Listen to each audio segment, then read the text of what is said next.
15 বছরের একটি সরকার, তার মধ্যে গত 9 বছরের যে সময়কালটি, এটি ছিল বেআইনি, অবৈধ এবং দুনিয়ার যে স্বৈরতন্ত্রের ইতিহাস, জুলুম এবং অত্যাচারের যে ইতিহাস, সেই ইতিহাসের একটি নয়া মাইল ফলক।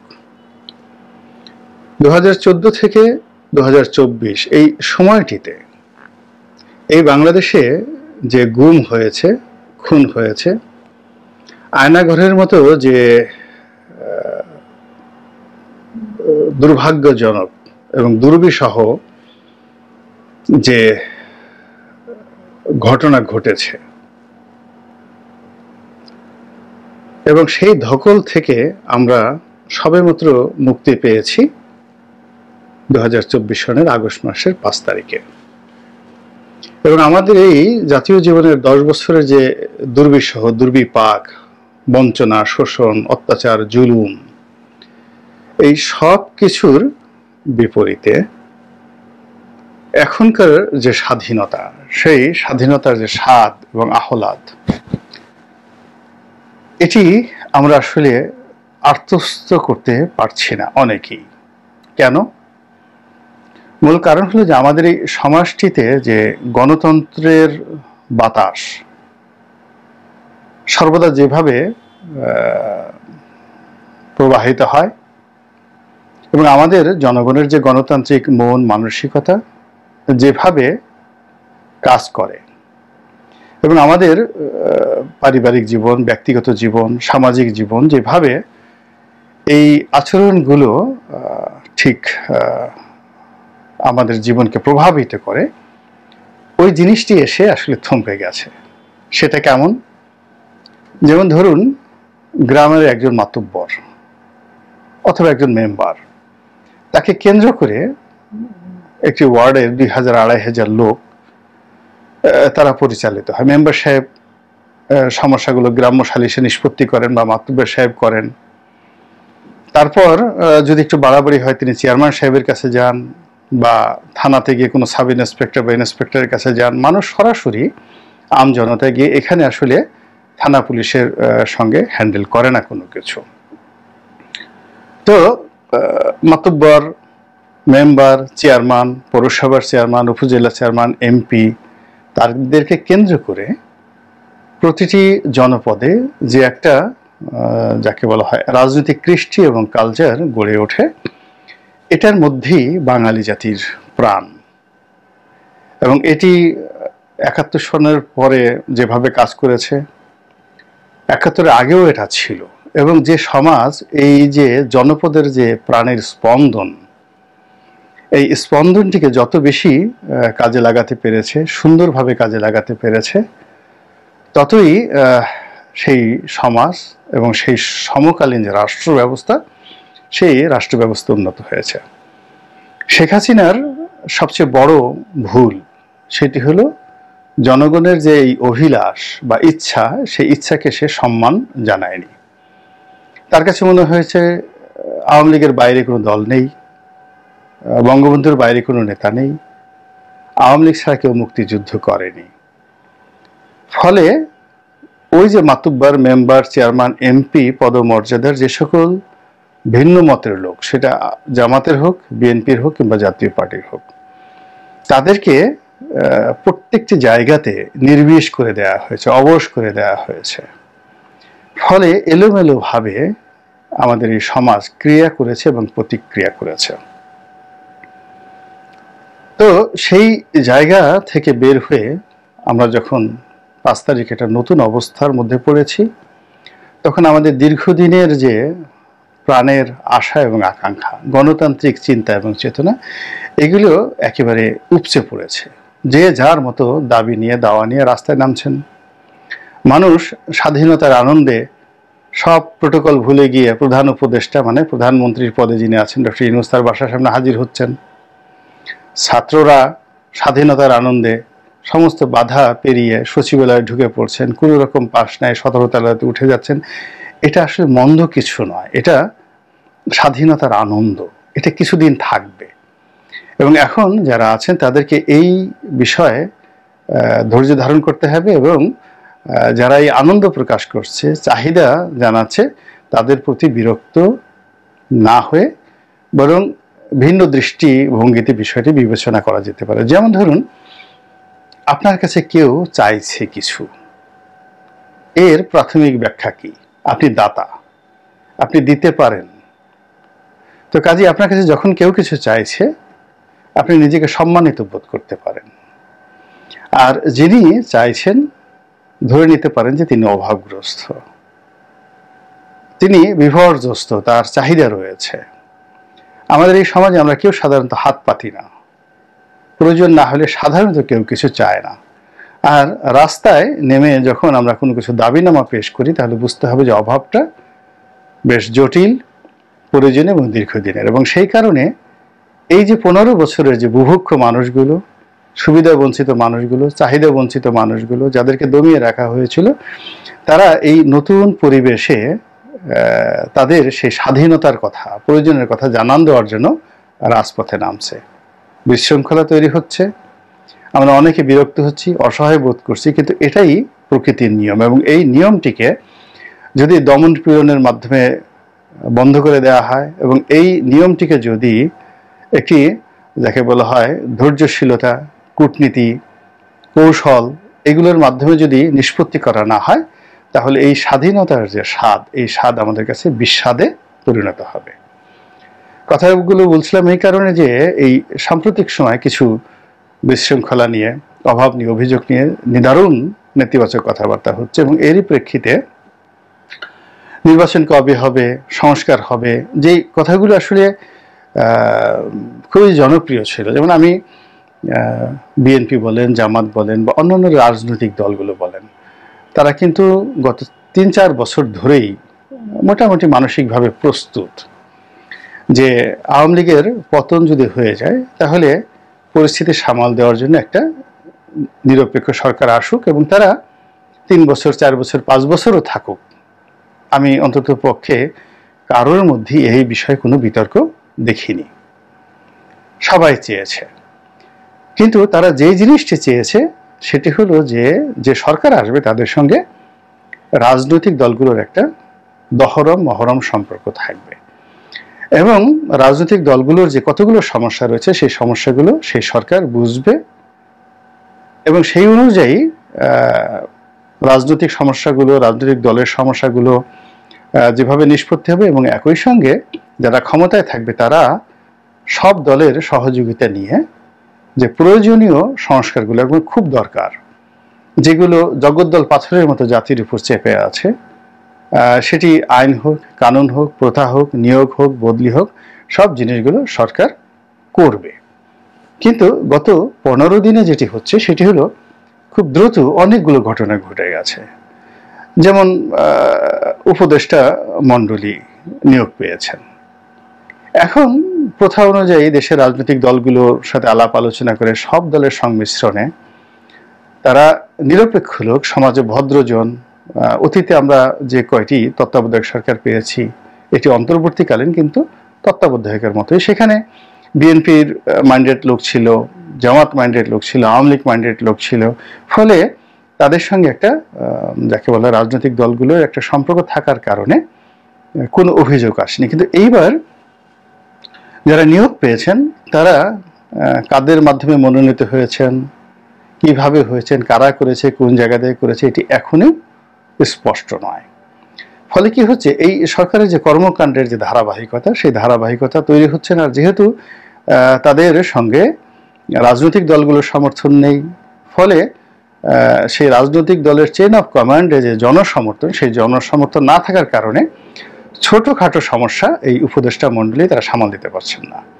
যেমন ব্রিগেডিয়ার এম শাখাওয়াত সাহেব একটা বক্তব্য দিলেন, সেটি নিয়ে লঙ্কাকাণ্ড ঘটে গেল এবং তার দপ্তর বাদ দেওয়া হলো। আর ডক্টর আসিফ নজরুল কিছু কথা বলছেন, এখন সেই কথাগুলো তার মতো লোকের কথা আত্মস্থ করার জন্য বা বোঝার জন্য যে ধরনের ধৈর্য সহ্য দরকার, আমরা অনেকে সেটা প্রদর্শন করতে পারছি না। তিনি যখন একটা ন্যায়ের পক্ষে কথা বলছেন, সত্যি কথা বলছেন, সবাই তাকে বকাঝকা করছে।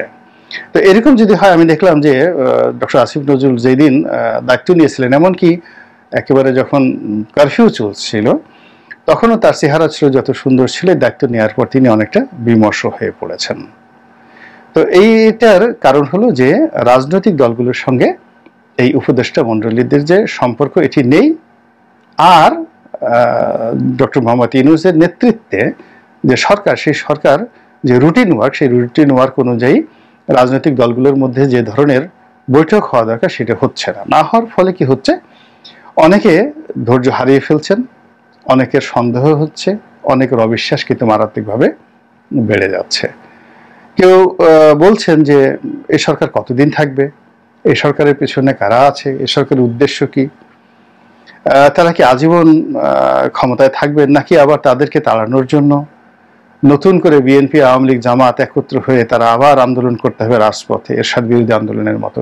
এইসব কথাবার্তা হচ্ছে, যা কিন্তু আগে কখনই হয়নি। সবাই ডক্টর ইউনূসকে কিন্তু মেনে নিয়েছিলেন এবং তার অধীনে দেশ 5 বছর চলুক, এটি এই আন্দোলনের আগে যখন সিভিল সোসাইটিতে কথাবার্তা হচ্ছিল তখন সবাই প্রায় এই 5 বছর সময় কিন্তু দেওয়ার জন্য মনে প্রাণে রাজি ছিলেন। কিন্তু সেই 5 বছর সময় কেন এখন 3 মাসে চলে আসলো, বা এটা 6 মাসে চলে আসলো? এটা নিয়ে কিন্তু যারা শাসক দলে আছেন এখন, মানে শাসক শ্রেণীতে আছেন, উপদেষ্টা মণ্ডলীতে আছেন এবং স্বয়ং মাননীয় প্রধান উপদেষ্টা, তাদেরকে বিষয়টি নিয়ে চিন্তা করতে হবে। এখানে যে সমস্যাটা দেখা দিয়েছে সেটা হলো অর্থনৈতিক ক্ষেত্রে একটা ফ্রাস্ট্রেশন যাচ্ছে।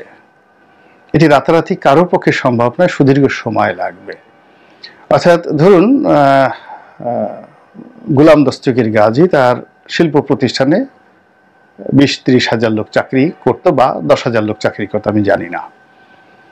এখন এই লোকগুলো ইতিমধ্যে অনেকে চাকরি হারিয়েছেন, অনেকে চাকরি হারাবেন, অনেকে সর্বস্ব হারিয়েছেন।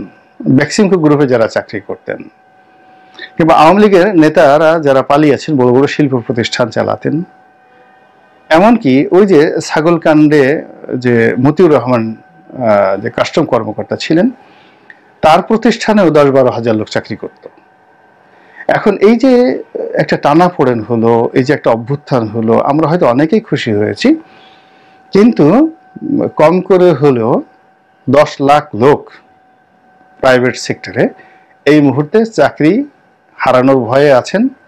তাদের মধ্যে একটা বিরাট অংশের চাকরি চলে গেছে, অনেকের বেতন ভাতা অনিশ্চিত হয়ে গেছেন। এটা আপনি কিভাবে সামাল দিবেন, এই ফ্রাস্ট্রেশনটা?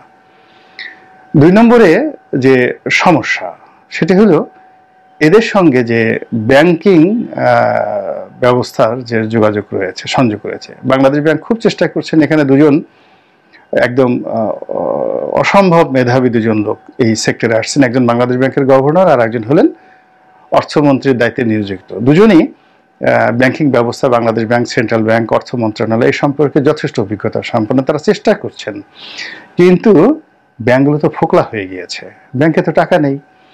এখন সে বলছে যে এস আলমের সহায় সম্পত্তি বিক্রি করে পাওনাদারদের দেনা শোধ করা হবে। এখন পাওনাদার কারা? এস আলমের যে 5টি ব্যাংক আছে, সেই ব্যাংকের যে করুণ অবস্থা, সেখানে কত টাকা আছে, সেই টাকা আমানত কত হয়েছে, কি হয়েছে, সেগুলো কিভাবে সামাল দেবে, এগুলো নিয়ে কিন্তু নানা রকম কথাবার্তা হচ্ছে। এবং সেইগুলো আশ্বস্ত করার জন্য গভর্নর সাহেব যেটা বলেছেন যে এস আলমের যে সম্পত্তি রয়েছে, এখন এস আলমের বাংলাদেশে যে সম্পত্তি রয়েছে সেগুলো কিনবে কে? কেনার মতো লোক থাকতে হবে, তো কেনার মতো টাকা থাকতে হবে, সরকার কি কিনতে পারবে? আর সেই টাকা দিয়ে কি এই 5 ব্যাংক থেকে যে লোপাট করা হয়েছে, বলা হচ্ছে প্রায় 1 লক্ষ কোটি টাকা সে শুধু পাচারি করে ফেলেছে।